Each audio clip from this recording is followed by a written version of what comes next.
खेलते हैं अमूमन, वो आपके व्हाइट बॉल सीरीज में नहीं होंगे। उठा के देख लीजिए, क्योंकि उनका इधर से फौरन बाद उन्होंने इंडिया भी जाना है। समझ रहे हैं पॉइंट?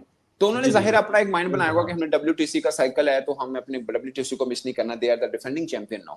सो वो चीजें सब वो देख रहे हैं। तो पॉइंट उसने कहा जी वहां पे आपने 40-50 हजार बॉल मैचेस में किया हो तो आपको कंसिडर होता है टॉप क्रिकेट टीम में। आपने 5-6 हजार रन डोमेस्टिक क्रिकेट में बनाए हो तो आपकी जगह बनती है, क्वालिफाई करते हैं आप to be considered for national team.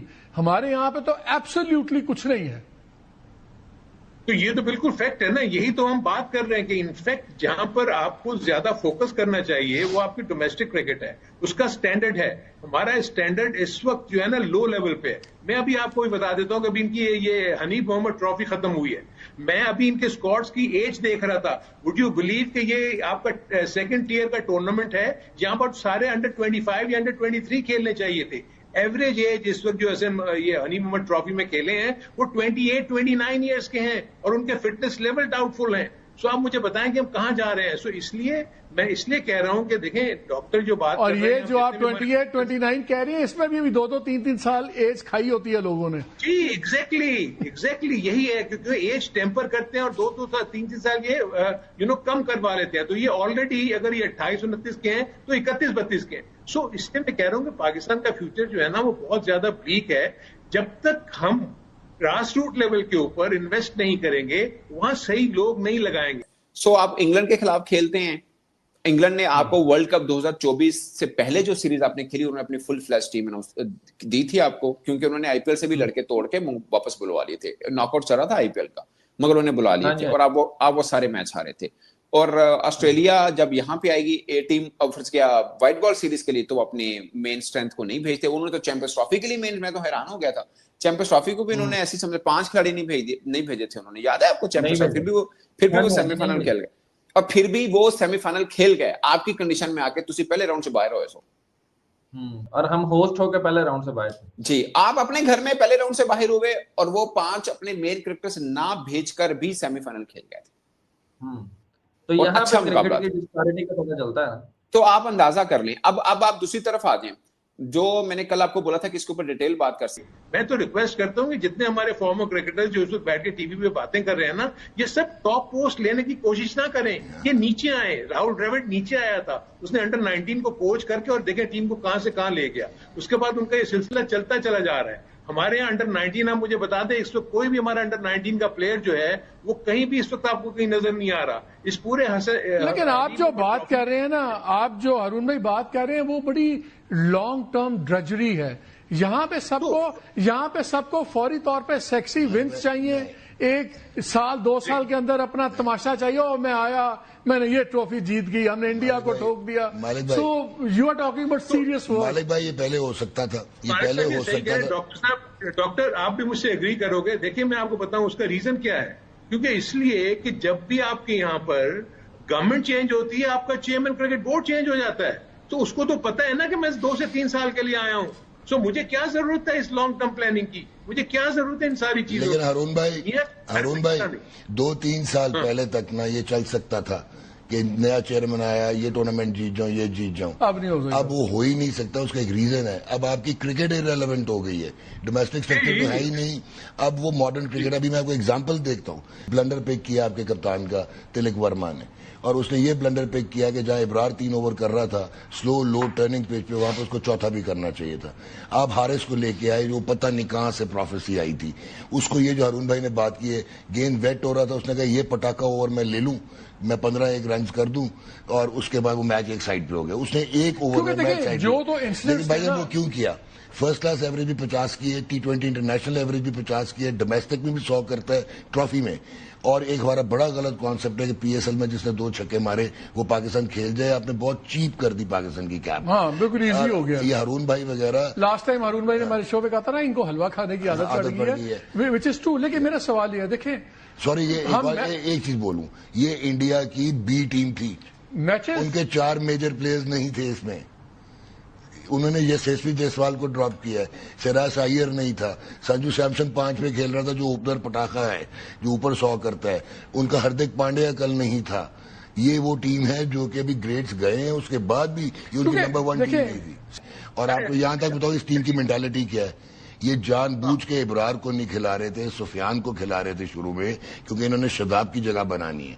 वो तो जान पे आई जिस वक्त तो इनको, क्योंकि Ibrar is actually one of the. Mic Hesson बाहर से आया, वो इनकी सियासत में सर वो 5 साल से इनके साथ है, इस्लामाबाद यूनाइटेड के साथ।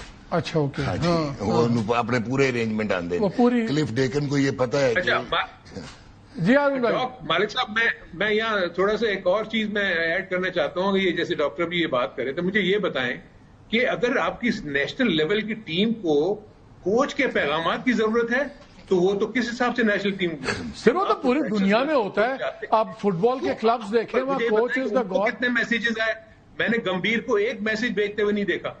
आपका हर कोच बार बार नीचे उतर के उनको आगे बता रहे कि बच्चों की टीम है, इनको नहीं पता कि स्ट्रेटेजी क्या। वो बाउंड्री लाइन पे आके खड़ा हो जाता है सलमान और उसे एडवाइस लेता है और अंदर चले जाता है। ऐसी क्रिकेट तो कभी हमने जिंदगी में नहीं देखे। हमने बड़े कैप्टन के अंडर में खेला। कैप्टन जब ग्राउंड के अंदर चला गया तो वहां तो बॉल टू बॉल आपकी स्ट्रेटेजी चेंज होती है। आप बार बार कोई ड्रेसिंग रूम की तरफ। अच्छा अब ये बताएं अब क्या होना क्या चाहिए। अब जितना जो आपके पास है उसको तो मेरिट पे ले लें। ये क्या टीम को सारी फारग करें, नहीं बनाए, इनमें से किसको रखें। अरुण भाई आपसे पहले फिर यही सवाल डॉक से पूछूंगा, व्हाट नेक्स्ट, अब करें क्या। डोमेस्टिक क्रिकेट तो ठीक होते हुए लगेगी 5 साल 6 साल लगेगी। डॉक्टर शायद मुझसे एग्री करें, मालिक साहब आप भी शायद एग्री करें। देखिए मेरे पास तो इसका जो सोल्यूशन इमीडिएट नजर आता है, आपके 3 टियर बनेंगे। एक शॉर्ट टर्म जिसमें आपने यही जो 20-25 लड़के हैं, इसके अलावा आपके पास प्लेयर्स हैं नहीं। ये मैं आपको बता दूं कि प्लेयर्स आपके पास नहीं है। आपने इनको फोकस करना है और उनको कोशिश करेंगे इनको रियल सेंस में प्रोफेशनल बनाएं। इनको जो भी इनके साथ कोचेस लगे हुए हैं उनको ये बताएं कि गेम अवेयरनेस क्या है। फिर उसके बाद आपका मीडियम टर्म है। मीडियम टर्म में आपकी पाकिस्तान की ए टीम है, शाहीन है। उसके बाद आपके जो अंडर 19 के प्लेयर्स हैं उनके उस फ्रेंच में वो आते हैं। और जो लॉन्ग टर्म में है ना, दैट इज वेयर इस वक्त सारा इशू इनका जो फोकस होना चाहिए वो वहां होना चाहिए। That is there grass root cricket, club cricket, first class cricket, district cricket. वहां पर ग्राउंड्स अच्छे होने चाहिए, वहां पर कोचेज अच्छे। अच्छा इसमें मैं आता हूँ। देखिए पाकिस्तान वर्सेस साउथ अफ्रीका, मैं तो एक्सपेक्ट कर रहा हूँ कि एक अच्छी सीरीज होनी चाहिए।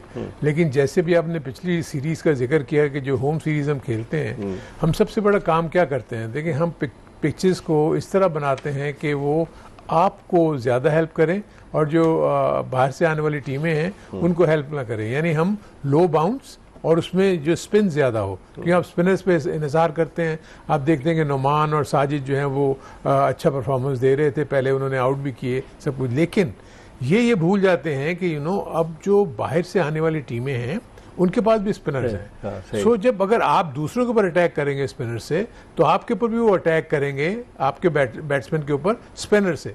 सो आपके बैट्समैन भी इतने अच्छे नहीं खेलते स्पिन बॉलिंग के ऊपर। सो मेरे अपने नज़दीक ये इशू है। साउथ अफ्रीका का सबसे बड़ा इशू ये है कि उनके पास जो स्पिनर्स हैं वो इतने एक्सपीरियंस नहीं है। सो मे बी एक एडवांटेज पाकिस्तान को जाएगा कि पाकिस्तान के जो स्पिनर्स हैं वो अपनी होम कंडीशंस में बेटर बॉलिंग कर सकते हैं, क्योंकि उनके महाराज जो हैं वो सिर्फ सेकंड टेस्ट में अवेलेबल है, पहले टेस्ट मैच में वो अवेलेबल नहीं है, जिनके ऊपर वो बहुत ज़्यादा इंतजार करते हैं और बहुत अच्छे बॉलर भी हैं। बाकी जितने बॉलर्स को मैं देख रहा था जो उनके स्पिनर्स हैं, उनका हार्डली कोई इतना बड़ा एक्सपीरियंस नहीं है, क्योंकि उन्होंने हार्मन को लेके आए हैं जो कि सिर्फ फर्स्ट क्लास क्रिकेट तकरीबन खेल चुका है। उसका टेस्ट क्रिकेट में 10 के करीब खेल चुका है, लेकिन परफॉर्मेंस एज सच ऐसी नहीं है। दूसरी चीज जो सबसे बड़ी ये है कि क्योंकि साउथ अफ्रीका में उस किस्म की पिचेस नहीं होती जो पाकिस्तान में होती है। पाकिस्तान में क्योंकि लो बाउंस पिचेस होती हैं, रफ होती हैं, वहाँ रफ नहीं होती, वहाँ हार्ड होती हैं, उसके क्रैक्स पड़ जाते हैं, बाउंस हो जाता है। तो इस वजह से उनके स्पिनर्स को इस किस्म की पिचेस के ऊपर बॉलिंग करना भी नहीं आता। सो ये कुछ एडवांटेजेस हैं जो पाकिस्तान के। तो आप क्या समझते हैं, पिछली दफा वेस्ट इंडीज के खिलाफ वेस्ट इंडीज भी उनके स्पिनर्स ने हमें आउट कर दिया, 120 रन से हम टेस्ट मैच हार गए। तो इसका मतलब ये हुआ कि जिस टीम के पास अच्छे स्पिनर्स होंगे, चाहे आप इसके स्पिन ट्रैक बना लें। बांग्लादेश के खिलाफ क्या हुआ, बांग्लादेश के खिलाफ हम दोनों टेस्ट मैचेस पिंडी में हार गए। तो आप नहीं समझते कि मुखालिफ टीम का वो जो उसकी स्ट्रेंथ है, अगर वो ना हो तो वो फिर हमारे लिए आसानी रहती है। देखिए आपने दोनों दोनों जो टीमों का जिक्र किया, बांग्लादेश का और वेस्ट इंडीज का, अगर आप उनकी पिचेस का मुवाजना करेंगे ना, तो सिमिलर हमारे पाकिस्तानी स्टाइल की हैं। बांग्लादेश में भी आप देखें स्पिनर्स होते हैं, और आप ट्रिनिडाड और गयाना में स्लो पिचेस, और अब तो बारबाडोस में भी जो है पिचेस जो है बहुत स्लो हो गई। सो इसलिए वहां पर भी जो स्पिनर्स डेवलप हो रहे हैं वो स्पिन ऐसी ही पिचेस के ऊपर डेवलप हो रहे हैं, इसलिए उन्होंने आगे पाकिस्तान को हराया।